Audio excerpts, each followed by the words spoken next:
और पुनः यज्ञ भगवान हमको अपना आशीर्वाद देते हैं और हम सब अपना जीवन ठीक से जीते हैं। एक इसका सैद्धांतिक पक्ष हो गया। व्यवहारिक पक्ष ये है कि यज्ञ में हम जो डालते हैं यज्ञ देव भस्मीभूत करके इस वातावरण में फैला देते हैं। फिर इस वायु के प्रदूषण को और आसपास के प्रदूषण को दूर किया जाता है। पर्जन्य की वर्षा होती है, खेती होती है और वो यज्ञ के स्थूल लाभ अनेकों हैं। कुछ गुरुदेव ने तो 700 पेज का वाङ्मय ही लिख दिया है, 3-3 वाङ्मय। अब पढ़ लेना, यहाँ समय नहीं कि उसकी चर्चा करें। धूम्र चिकित्सा से लेकर के और सारा सब कुछ यज्ञ में समाहित है। इसलिए यज्ञ बहुत महत्वपूर्ण है और यज्ञ को सबको इसलिए करना चाहिए था क्योंकि यज्ञ से हम देवताओं के ऋण से उऋण होते हैं। यज्ञ में आहुति डालते हैं और कहते हैं इदम गायत्री इदम नमम, इदम प्रजापते इदम नमम, इदम इंद्राय इदम नमम, इदम सोमाय इदम नमम। ये सोम का है, ये प्रजापति का है, ये अग्नि का है, ये गायत्री का है, यह मेरा नहीं है। बहुत बड़ा दर्शन है भाइयों बहनों। हम इस संसार में जो कुछ भी भोग करें वो परमात्मा का है, ये मान करके करें तो परेशानी से हम बच सकते हैं। यज्ञ में जो अग्नि है उसको भगवान का मुख कहा गया। जब हम आहुति डालते हैं, स्वाहा कहते हैं तब मुंह खुलता है, उसी समय आहुति डालनी चाहिए। और देव ऋण से उऋण होने का एक बहुत बड़ा विधान है। आपको तो मालूम ही होगा कि किसी का भी जब जन्म होता है ना तो 3 ऋण उसके ऊपर स्वतः आ जाते हैं। और इसमें कोई जाति की बात नहीं है, इसमें कोई धर्म संप्रदाय की बात भी नहीं है। ये उस समय की बात है जब इसकी कोई चर्चा ही नहीं थी। तब तो कोई और ब्राह्मण क्षत्रिय वैश्य शूद्र भी छोड़ दीजिए और हिंदू मुस्लिम सिख ईसाई की तो कोई चर्चा नहीं हो। तो अभी की बात है, हम तो वैदिक युग की बात कर रहे हैं। तब तो ऐसा कुछ था ही नहीं। तब तो वहां नर नारी में भी फर्क नहीं माना जाता था, वेद नहीं माना जाता था। इसीलिए तो अर्धनारी नटेश्वर की पूजा करते हैं हम लोग। आधे में शंकर जी हैं, आधे में पार्वती जी हैं। क्या मतलब है उस मूर्ति का, क्या दर्शन है? पूज्य गुरुदेव ने एक पुस्तक लिखा है भाइयों बहनों, आत्मा न नर है न नारी। आप खरीद करके पढ़ लेना। जहां वो भी अंतर नहीं है, नर नारी में भी अंतर नहीं है, तो वहां कहां हिंदू मुस्लिम सिख ईसाई और कहां ब्राह्मण क्षत्रिय वैश्य शूद्र? ये सब तो धरती की व्यवस्था है। लेकिन मनुष्य है, चाहे नर के रूप में हो चाहे नारी के रूप में हो, यज्ञ करना सबको इसलिए महत्वपूर्ण था क्योंकि जब उसका जन्म होता है तो 3 ऋण जुड़ जाते हैं भाइयों बहनों। एक ऋण है पितृ ऋण, अर्थात पितरों का हमारे ऊपर, पूर्वजों का हमारे ऊपर ऋण होता है। क्योंकि हमारे माता पिता हैं थे इसलिए हम हुए, उनके माता पिता थे तो हमारे माता पिता हुए, वो थे इसलिए हम हुए। ये मनुष्य का जो दुर्लभ शरीर मिला है ये माता पिता का उपकार ही तो है। और उसको जो शरीर मिला था उनको जो हम पूर्वज कहते हैं, पूर्वज का मतलब हमसे पूर्व में जिनका जन्म हुआ, पूर्वज, जो हमसे पूर्व में जिनका जन्म हुआ वो पूर्वज है, उनका हमारे ऊपर उपकार है। तो उनके ऋण से उऋण हो इसलिए नित्य उनको प्रणाम करें। नित्य तर्पण की बात थी, नित्य श्राद्ध की बात थी। रोज नहीं कर सकते हैं तो याद तो कर लें, और नहीं तो ऋषियों ने इसके लिए स्पेशली जानबूझ करके एक पक्ष ही बनाया कि वर्ष भर में अगर और तुम न कर सको तो कम से कम उस पक्ष में जिसको पितृ पक्ष कहते हैं उसमें अपने पितरों को याद कर लो। हालांकि उसका स्वरूप भी अब बिगड़ गया है, उसके ऊपर भी कहने का विषय नहीं है, ना कहना चाहिए, लेकिन एक व्यवसाय बन गया। हमारे आपके मन में इतना डर बिठा दिया गया कि ये दान करो, वो दान करो, तो जूता चप्पल दान करो, तो गद्दा रजाई दान करो, तो ये करो, तो वो करो, तब मिलेगा। इसका कोई लेना देना नहीं है, इसका कोई नहीं। पूज्य गुरुदेव ने तो सब पे लिखा है ना, एक पुस्तक लिखी है, तुम पितरों को याद करो, तुम पितरों को श्रद्धा दो, पितर तुम्हें शक्ति देंगे। कितनी बड़ी बात है। श्राद्ध तर्पण इसका नाम है। श्राद्ध का मतलब होता है श्रद्धा व्यक्त करना और तर्पण का मतलब होता है पितरों को तृप्त हो जाना। हमारी श्रद्धा से वो तृप्त होते हैं। जल उसका प्रतीक है। मैंने कल भी कहा था, आपको मालूम है, जल संपूर्ण है। जिस रूप में हम जल को यहाँ देते हैं वो जिस योनि में भी है उसी योनि में भी उनको वो जाकर के चीजें प्राप्त होती हैं। एक बहुत बड़ा दर्शन है, उसकी लंबाई में गहराई में हम नहीं जाएंगे। निवेदन की पहला ऋण है पितृ ऋण। दूसरा ऋण है जिसको कहते हैं ऋषि ऋण। ऋषि ऋण का मतलब होता है जिन्होंने हमको जीवन जीने की कला बताई। नहीं तो मनुष्य और पशु में क्या अंतर रह जाता? पशु को क्या मालूम है कि कौन उसकी बहन है, कि कौन पत्नी है, कि कौन माँ है, कि कौन बेटी है तो सब, लेकिन उसको क्या मालूम है? मनुष्य को मालूम है। और मालूम है तो उन संबंधों की अपनी गरिमा है। उन संबंधों से हमें प्रकाश और प्रेरणा मिलती है, ताकत मिलती है, शक्ति मिलती है, हमारे अंदर पवित्रता आती है, हमारे अंदर वो जीवन जीने का ढंग आता है। ये पारिवारिक जीवन जीने की कला, संबंधों के बारे में जानकारी, क्या खाना चाहिए, क्या नहीं खाना चाहिए, क्या पहनना चाहिए, क्या नहीं पहनना चाहिए, कब किस मौसम में क्या कृषि हो, क्या खेती हो, सड़कें कैसे बनेंगी, भवन कैसे बनेंगे, कौन दिया है भाइयों बहनों? ऋषियों ने दिया है, ऋषियों ने दिया है। सारा ज्ञान वेद से निकला है। तो उन ऋषियों के प्रति हमें नतमस्तक होना चाहिए, श्रद्धा व्यक्त करनी चाहिए। कैसे करेंगे? बस एक ही बात है, हम ज्ञान की उपासना करें, नित्य स्वाध्याय करें, उन ऋषियों को याद करें कि आपकी कृपा से ज्ञान चाहे जिस रूप में भी है मिल रहा है। ये नम्रता हमारे अंदर आनी चाहिए और फिर हम ऋषि ऋण से तब मुक्त हो सकते हैं। और तीसरा ऋण है भाइयों बहनों, देव ऋण। इस संसार का कौन ऐसा व्यक्ति है, जरा हाथ उठा करके कह दे कि बिना देव कृपा के वो जी लेगा? कोई भी जाति का हो, लेकिन कह दे हाथ उठा के कि मुझे नहीं चाहिए सूर्य, मुझे नहीं चाहिए वायु, मुझे नहीं चाहिए अग्नि, मुझे नहीं चाहिए धरती माता की कृपा, मुझे नहीं चाहिए वरुण देवता की कृपा। जी लेगा क्या कोई इसके बिना? नहीं जी सकता। जब हम धरती पर हमारा जन्म होता है, उसके पहले जब बच्चे का जन्म होता है तो सर्वप्रथम क्या होता है भाई बहन? कहते हैं बच्चा रोता है, लेकिन रोने से पहले भी एक काम करता है, वो है श्वास लेना। बिना श्वास लिए वो रो नहीं सकता। श्वास लेना प्रथम है। और जब हम धरती से जाते हैं, शरीर को छोड़ते हैं, तो अंतिम क्रिया भी तो यही है ना, श्वास का रुक जाना। इतना संबंध है हमारे जीवन से वायु देवता का, जल देवता का। क्या उनका ऋण हमारे ऊपर नहीं है? है तो क्या हमारा कोई कर्तव्य नहीं है कि उनको हम याद करें, उनका आवाहन करें, उनका पूजन करें, जो बन पड़े श्रद्धा समर्पित करें और फिर उनको आहुति डाल करके भोजन कराने का भाव है भाई बहनों। ये यज्ञ करना इसलिए जरूरी था, देव ऋण से उऋण होने के लिए। लेकिन आदमी यज्ञ करना चाहिए, आज का मनुष्य याद ही नहीं है, पता ही नहीं है। अगर किसी के मन में हो भी गया कि यज्ञ करें तो करें कैसे? क्या हम यज्ञ कर सकते हैं? क्या हम यज्ञ करने के अधिकारी हैं? अगर हैं तो यज्ञ हम करेंगे कैसे? पद्धति क्या है? कोई करवाएगा कौन? हम किसी को कैसे करवाएं? बहुत सारी बातें थी। आज से 30-40 वर्ष पूर्व चले जाइए, माइनस कर दीजिए गायत्री परिवार को, माइनस कर दीजिए पूज्य गुरुदेव वंदनीय माता जी को। कल्पना कर सकते हैं क्या यज्ञ को कोई कर सकता था क्या? कोई आते थे चातुर्मास में, कोई ब्राह्मण, कोई साधु किसी गांव में रुकते थे, धुनी रमाते थे, हम और आप ही उनको अपने घर से घी, जौ, चावल इत्यादि देते थे, वो आहुति डालते थे। हमको आहुति डालने का अधिकार नहीं था, केवल परिक्रमा कर सकते थे, बस यहीं तक। लेकिन यज्ञ तो सबको करना था, यज्ञ तो सबको करना था, लेकिन यज्ञ करने की ना विधा मालूम थी, यज्ञ करने का ना दर्शन मालूम था, यज्ञ हम कर सकते हैं ये अधिकार है कि नहीं ये भी पता नहीं था।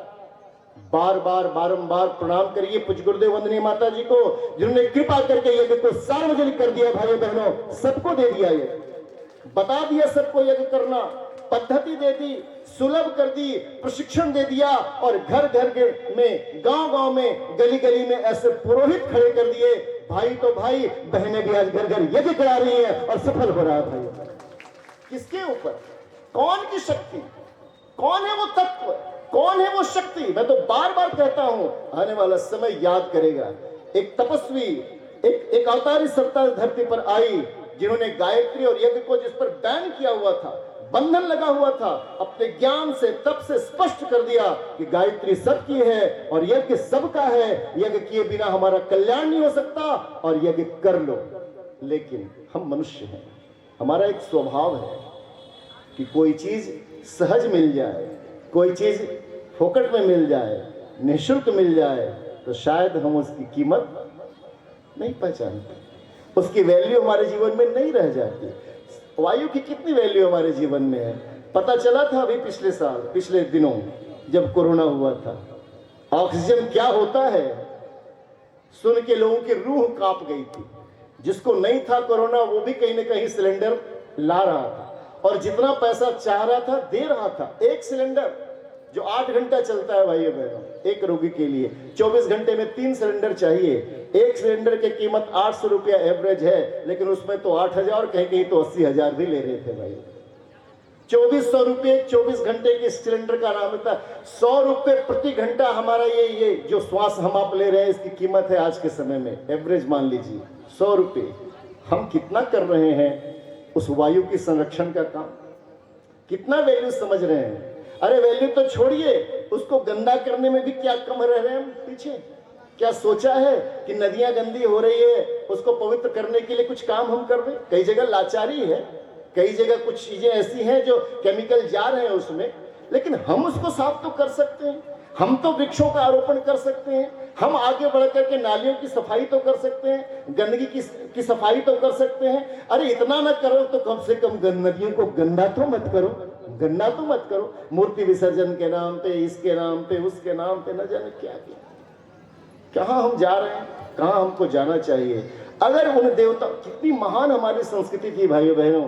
वृक्षों को इसलिए इतनी मान्यता दी गई, नवग्रह वाटिका, राशि वाटिका, नक्षत्र वाटिका, पंचवटी, त्रिवेणी गंगा, न जाने किन किन रूपों में वृक्षों को हमारे आपके पूजा पद्धति में घोल दिया गया। चाहे वो वट का वृक्ष हो, चाहे वो पीपल का वृक्ष हो, चाहे वो नीम का वृक्ष हो, चाहे वो गिलोय हो, चाहे वो कोई भी हो, क्योंकि उसका हमारे आपके जीवन से लाभ था। पूजा करो उसकी, पूजा करेंगे तो हम उसको काटेंगे नहीं, बर्बाद नहीं करेंगे। एक पीपल के पेड़ को काट दिया जाए तो आज देखिए, आज भी युद्ध हो जाता है और ठीक भी है। जब आवश्यक नहीं है तो क्यों काटा जाए। और एक पेड़ को काटने के पहले प्रणाम किया जाता था, नियम था कि हे देव, हमारे जीवन के कार्य के उपयोग के लिए हम आपका उपयोग करना चाह रहे हैं, आप हमें आज्ञा दें।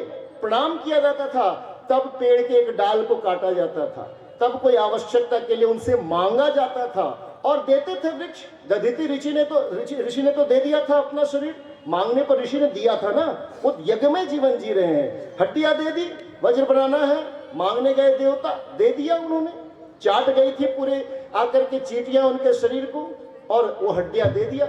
वृक्ष भी देते हैं, वो हमारे ऊपर उपकार करते हैं, लेकिन हम उपकार माने तो, और उसके बदले में एक वृक्ष काटे तो 100 वृक्ष लगाएं, जितना मिल जाए उतना लगाएं। एक बहुत बड़ा दर्शन है हमारी संस्कृति, कितनी प्यारी संस्कृति है। कभी आप उसे बैठिए, चिंतन करिए, तो लगेगा हम कितने धनी बाप के बेटे हैं भाइयों बहनों। देव ऋण से ऋण होने के लिए यज्ञ किया जाता था, देवताओं का आवाहन किया जाता था, और आवाहन करके उनको आसन दिया जाता था। जो संभव हो वो उनसे हम भावनात्मक पूजन करते थे, उनसे आशीर्वाद मांगते थे और आहुति देते थे। हे गायत्री माता, आप इसे स्वीकार करिए। मैं तो देखता हूँ, मुझे कभी कभी बहुत बुरा लगता है, लोग फेंकते हैं, आहुति डालने के लिए एक दूसरे को धक्का मारते हैं। किसी तरह से खाना पूर्ति हो जाए, पुण्य लौटने के लिए नहीं है। पुण्य बढ़ता है हमारी भावनाओं से, हमारी श्रद्धा से। आप सब ऐसे श्रद्धा भावना से भरे हुए भाई बहन यहाँ बैठे हैं, आइए हम सब यज्ञ करेंगे।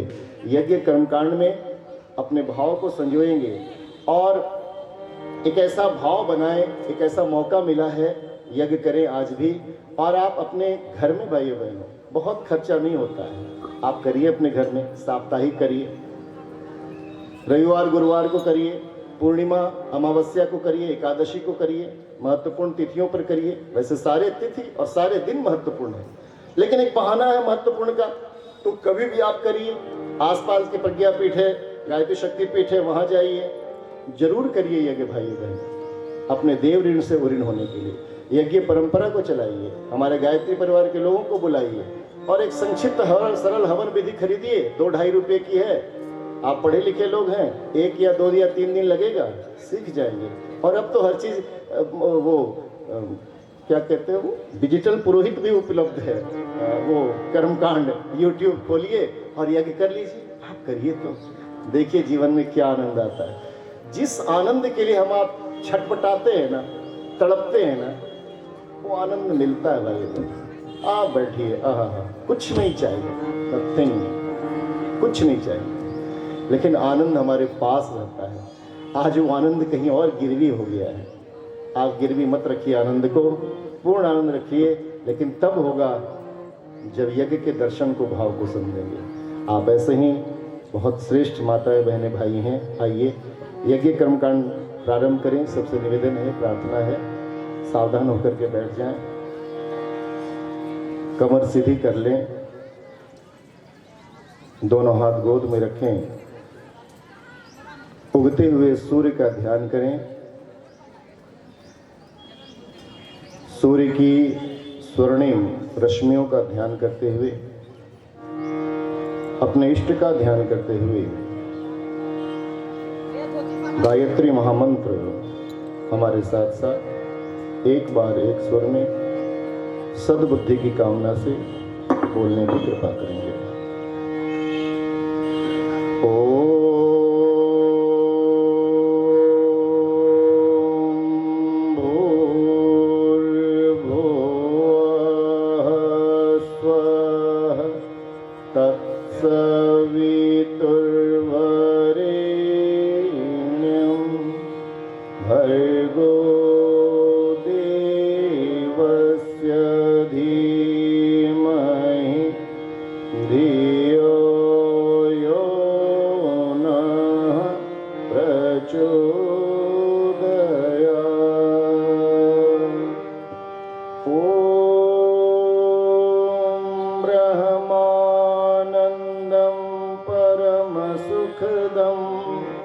केवलं ज्ञानमूर्तिं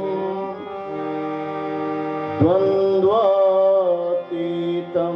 गगनसदृशं तत्त्वमस्यादिलक्ष्यम् एकं नित्यं विमलमचलं सर्वधी साक्षिभूतम्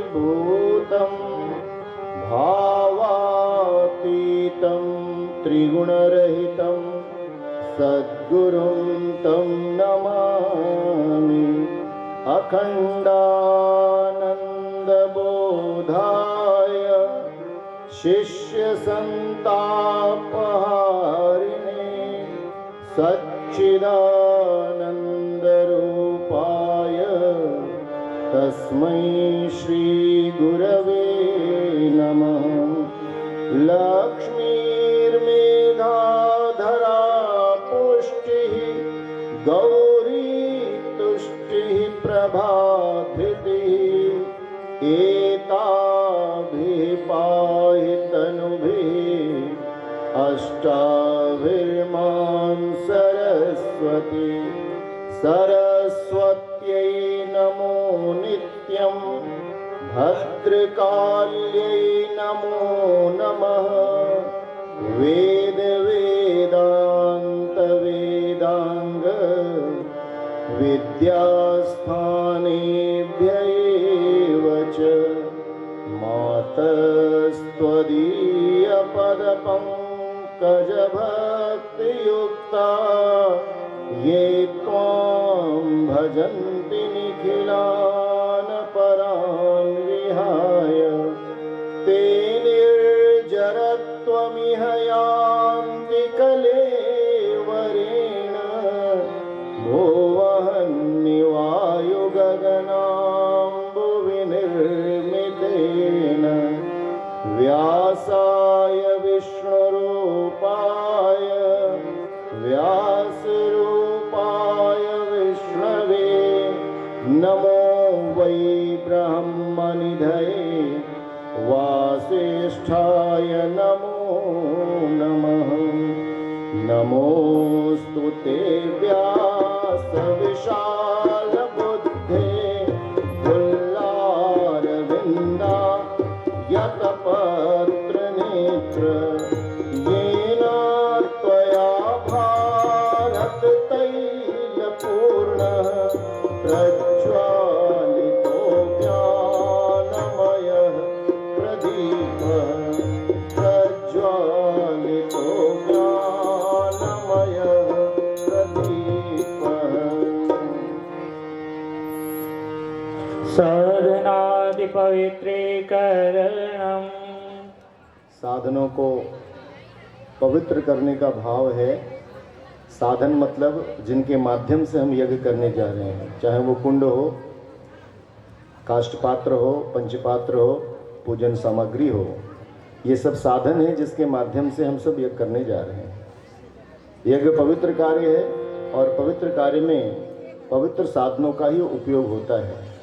इसलिए आइए पहले साधन को पवित्र करेंगे। उसके लिए प्रत्येक कुंड से एक एक भाई अथवा बहन बाएं हाथ में जल का पात्र लेकर के दाएं हाथ में फूल ले लीजिए और खड़े हो जाइए। और जब मंत्र बोले तब थोड़ा झुक करके सभी साधन सामग्रियों पर आप अभिसिंचन करेंगे जल का और साधनों को पवित्र कर रहे हैं ऐसा भाव बनाएंगे। ओम पुनातिते परिश्रुतग्वं सोमग्वं सूर्यस्य दुहिता वारेण शश्वतातना। ओम पुनन्तु मादेव जनाः पुनन्तु मनसा धियः पुनन्तु विश्वभूतानि जातवेदः पुनीमा। बैठ जाइए। मंगलाचरणम। देखिए जितना मौन हो सके उतना अच्छा है। इशारे से बात करिए, बातचीत आपस में बिल्कुल मत करिए। बैठ जाइए। आइए मंगलाचरण करेंगे। मंगलाचरण का मतलब होता है मंगलमय आचरण। हम सब एक दूसरे के साथ मंगलमय आचरण करें और उसके प्रतीक के रूप में यहाँ पर सबका स्वागत किया जाएगा। आप सब याजक साधक जो यहाँ पधारे हैं, अपना समय निकाल करके आए हैं। कई लोग बहुत पहले पहुँच गए थे, वो बैठे हैं बहुत देर से। बैठने की भी अपनी सीमा है। आप आए हैं, यज्ञ में आपने साथ दिया है, भाग लिया है। हम आपका हृदय से स्वागत करते हैं। और हमारे जो कार्यकर्ता बहनें हैं उपाचार्य के रूप में, इन सब के ऊपर पुष्प की वृष्टि करेंगे। 4, 5, 6 जगहों पर फूल ले लीजिए। केवल फूल, अक्षत नहीं। फूल ले लीजिए जल्दी से, शीघ्रता से। जो यज्ञ के लिए बैठे हैं वो बैठे रहिए। जो नहीं यज्ञ कर रहे हैं, हमारी कार्यकर्ता बहनें जो संचालन में हैं, उनसे निवेदन है वो पुष्प ले लीजिए। और जो भी यज्ञ कुंड के पास याजक साधक बैठे हैं, शीघ्रता से चलते हुए 2-2 दाने, 2-2 पंखुड़ियाँ पुष्प की सभी के ऊपर अभिसिंचित करें और भाव करें कि हम आपका यज्ञ में सम्मान कर रहे हैं। ओम भद्रं कर्णेभिः शृणुयाम देवाः भद्रं पश्येमाक्षभिर्यजत्राः स्थिरैरङ्गैस्तुष्ट्वाग्वंसस्तनूभिः व्यशेमहि देवहितं यदायुः। पवित्रीकरणम। बैठ जाइए। अब सभी याजक साधक पवित्रीकरण के लिए अपने बाएं हाथ में एक चम्मच जल ले लीजिए, दाएं हाथ से उसको ढक लीजिए। मंत्र पूरा होने पर अपने शरीर पर छिड़किए। पुंडरीकाक्ष भगवान से पवित्र होने की प्रार्थना करिए। ओम पवित्र पवित्रो वा सर्वावस्थांगतोऽपि वा यस्मरेत् पुंडरीकं पवित्र पवित्रो वा सर्वावस्थांगतोऽपि वा यस्मरेत् पुंडरीकाक्षं सभायाभ्यन्तरशुचिः। ओम पुनात पुंडरीकाक्षः पुनात पुंडरीकाक्षः पुनात आचमनम। और अब 3 बार आचमन करेंगे, मन, वाणी और अंतःकरण। दूसरी बार ओम अमृता पिधानमसि स्वाहा। तीसरी बार श्रीमय श्री श्वेता स्वाहा। एक चम्मच जल से धो लीजिए। कब, कहाँ, कितना, कैसे करना है। अब आप अपने बाएं हाथ में एक चम्मच जल लीजिए, दाएं हाथ के 5 उंगलियों को गीला करिए और जब यहाँ से मंत्र बोला जाए शिखा मूल का स्पर्श करिए। दिव्य तेज समन्विते तिष्ठ देवी शिखा मध्ये तेजो वृद्धिं कुरुष्व मे। प्राणायाम। जल जो बचा है नीचे छोड़ दीजिए। एक प्राणाकर्षण प्राणायाम करिए। सूर्य भगवान से प्राण की कामना करिए। लंबी गहरी श्वास खींचिए, सूर्य की ओर जाइए, फिर धीरे धीरे श्वास छोड़ दें। हमारे अंदर की कमजोरी, कषाय कलमश, दोष दुर्गुण सब बाहर आ रहे हैं ऐसा भाव करें। और एक प्राणायाम करेंगे, यहाँ से मंत्र बोल रहे हैं, सभी लोग प्राणायाम करेंगे। ओम भूम भुवः ओम स्वः ओम तत्सवितुर्वरेण्यं भर्गो देवस्य धीमहि धियो यो नः प्रचोदयात्। ओम आपो ज्योतिः कृतम्। संकल्पः। और अब इस यज्ञ का संकल्प लेंगे। किसी भी कार्य को संकल्प पूर्वक करना चाहिए। संकल्प से आत्मबल हमारा मजबूत होता है, ईश्वरीय शक्ति प्राप्त होती है। तब हम किसी कार्य को संकल्प पूर्वक कष्ट करिए, क्योंकि यज्ञ अपनी अलग अलग कामनाओं की पूर्ति के लिए भी होता है, इसलिए उसमें उसी संकल्प की घोषणा की जाती है जिस कामना से वो यज्ञ किया जा रहा है। आज जिस भाव से हम सब यज्ञ करने बैठे हैं, के मंत्र को ध्यान पूर्वक सुनेंगे। जहाँ से दोहराने के लिए कहा जाएगा वहाँ से सभी दोहराएंगे।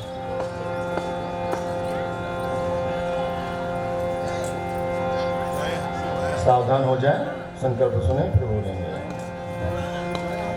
ओम विष्णुर्विष्णुर्विष्णु श्रीमद्भगवतो महापुरुषस्य विष्णुराज्ञया प्रदम् पूजन पूर्वकं यज्ञ कर्म संपादनार्थम संकल्पम। तिलक रोड़ी रखी है, एक चम्मच जीरे डाल के थोड़ा गीला कर लीजिए, अनामिका उंगली में ले लीजिए और एक दूसरे को श्रद्धा पूर्वक तिलक लगाइए। ओम चंदनस्य महत्पुण्यं पवित्रं पापनाशनम् आपदामहर्ते नित्यं लक्ष्मीस्तिष्ठति सर्वदा।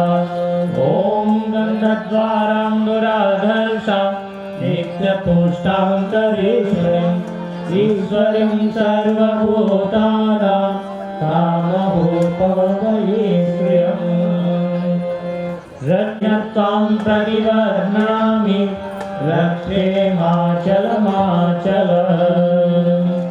कलश के पूजन के लिए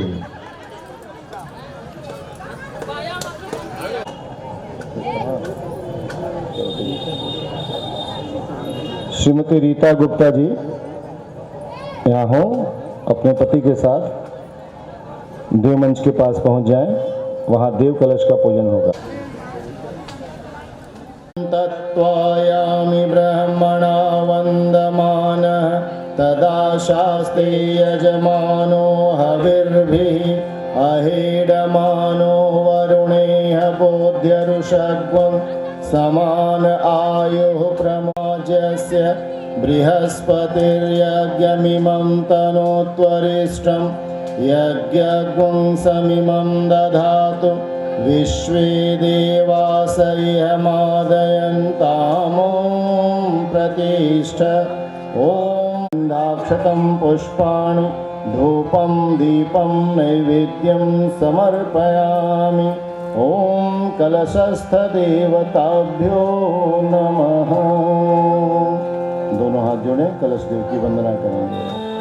ॐ कलशस्य मुखे विष्णुः कंठे रुद्रः समाश्रितः गणास्मृताः कुक्षौ तु सागराः सर्वे सप्तद्वीपा वसुन्धरा अंगैश्च सहिताः सर्वे कलशन्तसि विष्णुस्त्वं च प्रजापतिः आदित्या वसवो रुद्रा त्वत्प्रसादादिमं यज्ञं कर्तुमीहे जलोद्भव सानिध्यं कुरु मे देव प्रसन्नो भव सर्वदा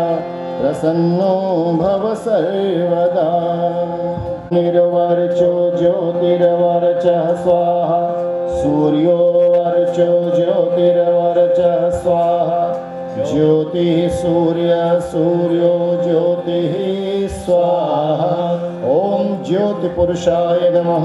आवाहयामि स्थापयामि ध्यान।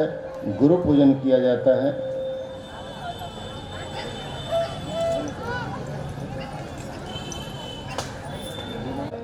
गायत्री महायज्ञ की आचार्य के लिए माता जी में हम सब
आवाहयामि स्थापयामि ध्यायामि। यम आवाहनम। यम देवता जो न्याय के देवता। ओम सुगन्नु पंथाम प्रतिशन्न एहि ज्योतिष्मध्ये यजरन्न आयुः अपैतु मृत्युम् अमृतम् आगात् वैवस्वतो नो अभयं कृणोतु। ओम यमाय नमः। आवाहयामि स्थापयामि ध्यायामि। कुबेर आवाहनम। मितव्ययिता का गुण धारण करके अर्थात सोच समझ के हम खर्च करें, इस गुण के कारण कुबेर बन जाना बड़ा आसान बात है। कुबेर भगवान की कृपा हमारे ऊपर बरसे, इस भाव से कुबेर का आह्वान करेंगे। ओम राजाधिराजाय प्रसह्यसाहिने नमो वयं वैश्रवणाय कुर्महे समे कामां कामकामाय मह्यं कामेश्वरो वैश्रवणो ददातु। कुबेराय वैश्रवणाय महाराजाय नमः। ओम कुबेराय नमः। आवाहयामि स्थापयामि ध्यायामि। अश्विनी कुमार आवाहनम। आरोग्य प्रदान करने वाले देवों के वैद्य अश्विनी कुमारों का भाव भरा आह्वान है। सर्वतोभद्र में आए, हम सबको आरोग्यता प्रदान करें इस भाव से। चक्षुः प्राणेन सरस्वती वीर्यं वाचेन्द्रो बलिनेन्द्राय दधुरेन्द्रियम्। ओम अश्विनी कुमाराभ्यां नमः। आवाहयामि स्थापयामि ध्यायामि। सूर्य आवाहनम। नवग्रहों में प्रधान ग्रह सूर्य, सूर्य देवता की कृपा सब पर बनी रहे। जो सत्प्रेरणा प्रदान करते हैं, ऐसे सूर्य भगवान की कृपा, उनकी ऊर्जा ऊष्मा शक्ति हमें मिले, इस भाव से सूर्य भगवान का ध्यान करेंगे। ओम कृष्णेन रजसा व्रतमानो निवेशयन्नमृतं मर्त्यं च हिरण्येन सविता रथेन देवो याति भुवनानि पश्यन्। ओम सूर्याय नमः। आवाहयामि स्थापयामि ध्यायामि। चंद्रमा आवाहनम। शांति शीतलता प्रदान करने वाले चंद्रदेव हम सब पर अपनी कृपा बरसाएं, मन को ठीक रखें, इस भाव से चंद्रमा का आवाहन। ओम इमं देवा असपात्नाग्वं सुवध्वं महते क्षत्राय महते ज्येष्ठाय महते जानराज्याय इन्द्रस्येन्द्रियाय इमममुष्य पुत्रममुष्यै पुत्रमस्यै विषयेशवोमि राजा सोमोऽस्माकं ब्रह्मणानाग्वं राजा। ओम चंद्रमसे नमः। आवाहयामि स्थापयामि ध्यायामि। मंगल आवाहनम। सतत कल्याण करने वाले मंगल ग्रह हम सबके अनुकूल हों, इस भाव से मंगल ग्रह। ओम भौमाय नमः। आवाहयामि स्थापयामि ध्यायामि। बुध आवाहनम। बुध ग्रह जो वाणी का संतुलन बनाते हैं, जिससे हमारा जीवन संतुलित होता है, ऐसे बुध ग्रह का भाव भरा आवाहन। ओमोद्बोध्य स्वाग्नि प्रतिजागृहित त्वमिष्टा पूते सगुं सृजे। अनुशासन से भरा हुआ हमारा जीवन हो। गुरु हमें अनुशासन सिखाते हैं। गुरु बृहस्पति ग्रह के रूप में आवाहन करेंगे। ओम बृहस्पते अतियदर्यो अर्हाद्विमद्विभाति क्रतुमज्जनेषु यद्विदयक्षवसरित प्रजात तदस्मासु द्रविणं देहि च। आवाहयामि स्थापयामि ध्यायामि। शुक्रयावाहनम। संयमशील जीवन प्रदान करने वाले, शारीरिक शक्ति प्रदान करने वाले, भौतिक संपदा प्रदान करने वाले शिव का आह्वान करेंगे। ओम अन्नात् परिश्रुतो रसं ब्रह्मणा व्यपिबत् क्षत्रं पयः सोमं प्रजापतिः ऋतेन पयोमृतं मधु। ओम शुक्राय नमः। आवा अपने पुष्पाक्षर ऊपर की सफेद मेखला पर चढ़ाते चलेंगे। शनि ग्रह जो प्रतिकूल हो जाए तो बहुत परेशान करता है, तब प्रतीक्षा करवाता है। ओम शन्नो देवीरभिष्टय आपो भवन्तु पीतये शं योरविष्यवन्तु नः। ओम शनिश्चराय नमः। आवाहयामि स्थापयामि ध्यायामि। राहु ग्रह का भाव रावण। ओम कयान क्षेत्र आभूदूति सदा वृहः सदा कया शचिष्ठया वृता। ओम करने वाले केतु ग्रह, उनका भाव रावण है। ओम केतुं कृण्वन्न केतवे केशो मर्या अपेशसे समुषद्भिरजायथाः। ओम केतवे ध्यायामि।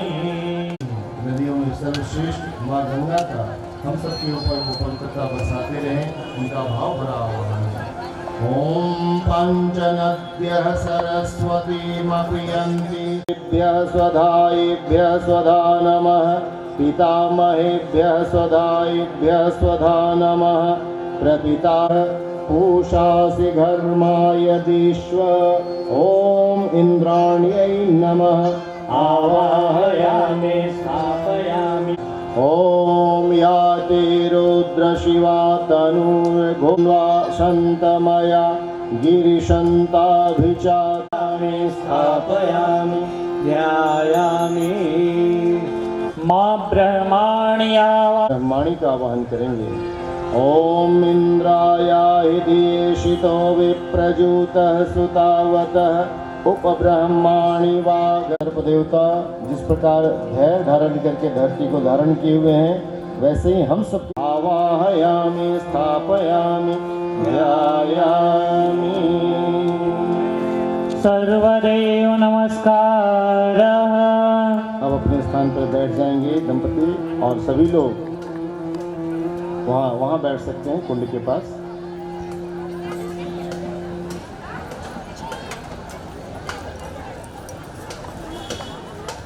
मंत्र के माध्यम से बुलाया है, आवाहन किया है।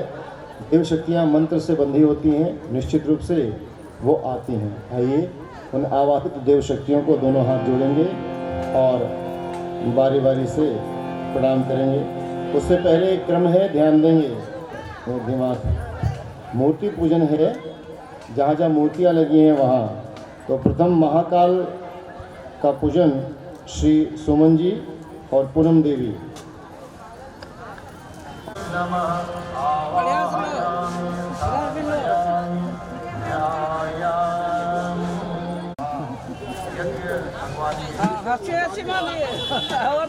रामदेवताभ्यो नमः। ओम स्थानदेवताभ्यो नमः। ओम वास्तुदेवताभ्यो नमः। ओम सर्वेभ्यो देवेभ्यो नमः। ओम गायत्री देव्यै नमः। ओम पुण्यं पुण्याहं दीर्घमायुरस्तु। षोडशोपचार देते हैं, लेकिन हम एक चीज़ है हमारे पास जिसका भूखा है भगवान, जो भगवान का भोजन है, और वह है हमारी शक्ति। का पत्ता, सुपारी, लौंग, इलायची हो मुख शुद्धि के लिए चढ़ाइए। तांबूल पूगी फलानि समर्पयामि। दक्षिणा समर्पित करेंगे। दक्षिणां समर्पयामि। जिन वस्तुओं का अभाव रह गया हो उसके लिए पुनः अक्षर चढ़ाएं। सर्वाभावे अक्षतान् समर्पयामि। दोनों हाथ जोड़े, बहुत श्रद्धा के साथ भगवान को प्रणाम करें। ओम नमो स्वनन्ताय सहस्रमूर्तये सहस्रपाद। पश्चिमे चैव गोविंदो वायव्यां तु जनार्दन। उत्तरे श्रीपति रक्ष ऐशान्यां हि महेश्वर। ऊर्ध्वं रक्षतु धाताहो यथोऽनन्तश्च रक्षतु अनुक्तमपि यत्स्थानं रक्षत्वीशो ममादृधिक् अपसर्पन्तु ते भूता ये भूता भूमि संस्थिता ये भूता विघ्नकर्तार ये गच्छन्तो शिवाज्ञया अपक्रामन्तु भूतानि पिशाचा सर्वतो दिशं सर्वेषामविरोधेन यज्ञकर्म समारभे यज्ञकर्म समारभे। प्रणाम कर लीजिए, बैठ जाइए। सर्वेषाम अविरोधेन अव्यवामुपब्रुवे देवाम् आसादयादिह ॐ अग्नये नमः आवाहयामि स्थापन धूपम दीपम नैवेद्यम समर्पयामि। अंदर मत डालिए कुंड में, तो होगी अग्नि की वंदना की जा रही है। आप सब सुनते रहिए, अग्नि को प्रज्वलित करते रहिए। यन्मण्डलं देवपुनातु मां सवितुं वरेण्यं वेदसेदं नामामा ज्योति समिधा ॐ तं तास्यमिद्विरङ्गिरो घृतेन वर्धयामसि बृहच्छोचाय वेष्टय स्वाहा इदमग्नयेन्द्रसेदं नामामा जलप्रसेचनम् प्रोक्षणी पात्र जो लकड़ी का छोटे सा हत्ते वाला चम्मच जैसा है, उसमें वनस्पति पश्चिम में कुंड के बाहर ओम सरस्वती वनस्पति उत्तर दिशा में दक्षिण से। अब दक्षिण यज्ञं प्रसूयज्ञपतिं मगाय दिव्यो गन्धर्वः केतपो एतं नः पुनातु वाचस्पतिर्वाचं न सदतु आज्याहुति। स्नेह के प्रत्येक रूप में घृत की आहुति प्रथम। ओम भूः स्वाहा इदमग्ने इदं न मम ओम भुवः स्वाहा इदं वायवे इदं न मम ओम कुंड के मध्य में ही छोड़े, जहाँ जल रहा है वहीं, आसपास या बाहर नहीं डाले। इस भाव के साथ में धियो यो नः प्रचोदयात् स्वाहा इदं गायत्रीदं न मम ओम भूर्भुवः स्वः तस्य वितुर्वरेण्यं भर्गो देवस्य धीमहि धियो यो नः प्रचोदयात् स्वाहा प्रचोदयात् स्वाहा इदं गायत्रीदं न मम ओम भूर्भुवः स्वः तस्य वितुर्वरेण्यं भर्गो देवस्य धीमहि धियो यो नः प्रचोदयात् स्वाहा सहस्रकोटि स्वाहा के साथ मिलकर के भगवान को अपनी आहुति समर्पित करें। बोलिए भगवान की देवस्य धीमहि धियो यो नः प्रचोदयात् स्वाहा धीमहि धियो यो नः प्रचोदयात् स्वाहा इदं गायत्रीदं नामा देवस्य धीमहि धियो यो नः प्रचोदयात् स्वाहा इदं गायत्रीदं नमः ॐ भूर्भुवः आप्नोति श्रद्धावेन्द्रो महाबलः तेन त्वं प्रतिबध्नामि दक्षिणाचलमाचल देव नमस्कार। सर्वदेव नमस्कार करें, हाथ जोड़कर सब प्रणाम करें। ओम नमो स्वनंताय सहस्रमूर्तये सहस्रपादाय शिरोर्भावे सहस्रनामने पुरुषाय शाश्वते सहस्रकोटियुगधारिणे नमः सहस्रकोटियुगधारिणे नमः। गायत्री मंत्राहुति भूर्भुवः स्वः तत्सवितुर्वरेण्यं भर्गो देवस्य धीमहि धियो यो नः प्रचोदयात् स्वाहा इदं गायत्रीदं नमः। ॐ भूर्भुवः स्वः तस्य वितुर्वरेण्यं भर्गो देवस्य धीमहि धियो यो नः प्रचोदयात् स्वाहा इदं गायत्रीदं नमः। ॐ भूर्भुवः